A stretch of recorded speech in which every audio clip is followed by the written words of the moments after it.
छिप करके मारा है, इसीलिए ये हमारा और तुम्हारा बदला पूर्ण हुआ। उसके बाद अर्जुन आए, अर्जुन से कहा कि तुम जितनी भी पटरानी आए उनको यहाँ से लेकर के चले जाना, द्वारकापुरी से हस्तिनापुर लेके चले जाना, क्योंकि ये द्वारका डूबने वाली है। बड़े ठीक है, साधारण।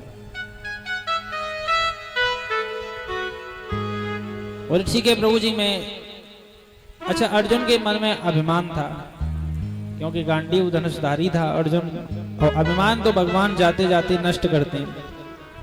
भगवान का दिव्य स्वरूप बना, दिव्य तेज बना और श्रीमद् भागवत महापुराण में विलीन हो गया। बोले श्रीमद् भागवत महापुराण की। इस प्रकार भगवान का परम धाम गमन हुआ।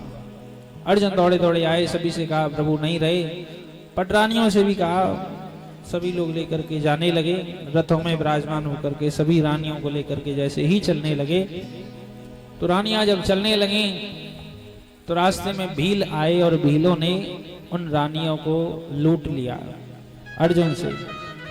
अर्जुन का गांडीव धनुष धरा का धरा रह गया, बाण धरे के धरे रह गए, और इस प्रकार अर्जुन कुछ भी न कर सका।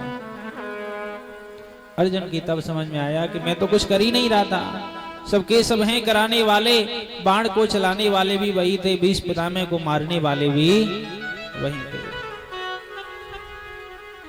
इस प्रकार अर्जुन ने मन में विचार किया, और कवियों ने भी कहा कि अर्जुन तेरो कहा बड़ो और इस समय बड़ो बलवान, भीलन लूटी गोपिका, यही अर्जुन वही वान।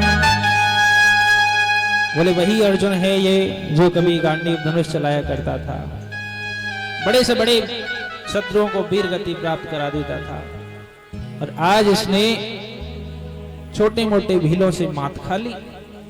तब अर्जुन के मन में आया कि मैं अभिमान कर रहा था कि मैं सब कुछ हूं, मैं कुछ भी नहीं हूं।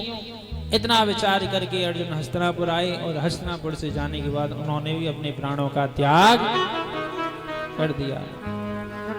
अगर हमारे परीक्षित जी पर समय हो तो आ जाएं, क्योंकि ये मुख्य कथा है। इसके बाद न जाने कब समय आपको मिले, जीवन में कब आपके ऊपर कृपा हो, क्योंकि परीक्षित बनना भी बड़े उपकार की बात होती है जी। और सुन ही नहीं रहे हैं, पुआ पे ध्यान में सब, कोई बात नहीं है। कल कह रहे थे कि अकेला आदमी सारी व्यवस्थाएं देखनी है, और इनकी व्यवस्था तो ये कथा है, कथा देखनी चाहिए इनको, कोई बात नहीं है, कथा में आगे अग्रसित होंगे। इस प्रकार भगवान का परम धाम गमन हुआ। उसके बाद श्री सुखदेव जी महाराज ने अन्य कथाएं भी सुनाई, दत्तात्रेय भगवान की, मार्कंडेय जी की, सभी कथाएं राजा परीक्षित को श्रवण कराई। अब आगे की जो कथा है उसमें बोले एक बार और दोबारा से तुमको सुनाता हूं, तो सूक्ष्म रूप में वो कथा भी सुनाई। अब राजा परीक्षित से बोले, परीक्षित अब हमें चलना चाहिए, क्योंकि अब जाने के बाद में ही तक्षक सर्प आएगा। यदि मैं यहाँ बैठा रहूंगा तो तक्षक सर्प नहीं आएगा, और नहीं आएगा तो एक ब्राह्मण की वाणी झूठी पड़ जाएगी, इसलिए मुझे चलना चाहिए। लेकिन जाते जाते श्री सुखदेव जी महाराज परीक्षित से बोले कि अब कैसा लग रहा है तुझे? परीक्षित जी ने एक ही बात कही, बोले प्रभु जो पहले मृत्यु का भय था कि मैं मर जाऊंगा, अब अंदर से वो भय मिट गया है, अब अंदर नहीं बचा है। तो ऐसा विचार श्री सुखदेव जी महाराज से राजा परीक्षित कह रहे हैं। अब प्रणाम किया और सुखदेव जी की विदाई हो गई। बोले श्री सुखदेव जी महाराज की जय, वेद व्यास जी महाराज की जय हो, बाल गोपाल की जय हो, गोविंद भगवान की जय हो, जय जय श्री राम। परीक्षित जी अपने घर आए, महल में आए, 10,000 सैनिक, हजारों सैनिक सुरक्षा में, बोले तिनका भी अंदर न आ जाने पाए। लेकिन तक्षक तो तक्षक है, तक्षक ने एक फल का स्वरूप धारण किया और अंदर आया। राजा परीक्षित को प्रणाम किया, बोले आप जैसा धर्मात्मा तो इस संसार में रहता तो ठीक रहता, लेकिन राजा परीक्षित को प्रणाम किया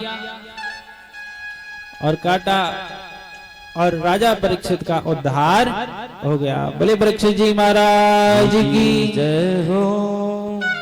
इस प्रकार राजा परीक्षित विमान में बैठ करके और विमान में बैठ करके ब्रह्मा जी के सामने से होकर के निकल गए बैकुंठ की तरफ। ब्रह्मा जी ने देखा कि ये कौन जा रहा है, बोले तो राजा परीक्षित हैं। बोले इन्होंने ऐसा क्या उपकार किया कि इन्हें बैकुंठ जाना हो रहा है। बोले इन्होंने भागवत कथा सुनी, तो भागवत जी को एक पलड़े में रख लिया और एक तरफ सभी वेद पुराण शास्त्रों को रख लिया और जैसे ही उठाया तो वेद पुराण शास्त्र वाला जो पलड़ा था वो ऊपर चला गया और भागवत जी का पलड़ा ब्रह्मा जी पर हिला भी नहीं। तब ब्रह्मा जी समझे कि ये तो साक्षात भगवान श्री कृष्ण का विग्रह है कि स्वकीयं यद् भवेत् श्रीमद्भागवती वदा तेनेयं वाङ्मयी मूर्ति प्रत्यक्षा वर्तते हरे। इस प्रकार ब्रह्मा जी को यकीन हुआ कि इसमें साक्षात भगवान श्री कृष्ण विराजमान है। ऐसी ये पावनमयी भागवत कथा राजा परीक्षित सुन करके परम धाम के लिए चले गए। तो आइए हम सभी लोगों ने भी ये कथा सुनी और इस कथा में कहीं पर भी हम सब लोगों से त्रुटि हो गई हो तो उस त्रुटि को पूरा करने के लिए सभी लोग श्लोक मेरे साथ में, ये जो भागवत जी का अंतिम श्लोक है, सभी लोग मेरे पीछे पीछे बोलेंगे।